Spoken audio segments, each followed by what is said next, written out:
தங்கச்சி டைம் ஆயிடுச்சு, அந்த கொஞ்சம் ஹெல்மெட் எடுத்துருவாயா? சரிண்ணே. அன்னைக்கு நீ என்ன பண்ண என்ன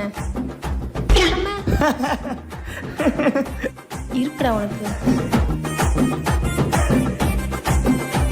அவனை செத்தடா. இந்தானே. ஆ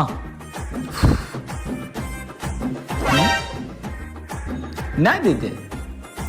சே ஏய், நீ படித்த ஸ்கூலில் நான் ஹெட் மாஸ்டர், புரியுதா? என்னெல்லாம் யாரும் ஏமாற்ற முடியாது. ஏன்னா நான் அண்ணன், நீ தங்கச்சி, புரியுதா? டா எனக்கு ஹெல்மெட்டே வேணாம், பிடி. சரி சரி போனேன். சரி பாய், போயிட்டுறேன். பாய்ண்ணே.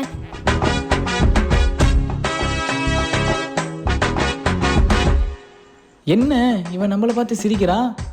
ஏய், இன்னும் எல்லாரும் நம்மளை பார்க்குறாங்க, ஒருவேளை செலிபிரிட்டி ஆயிட்டனோ? பைத்தியக்காரன்.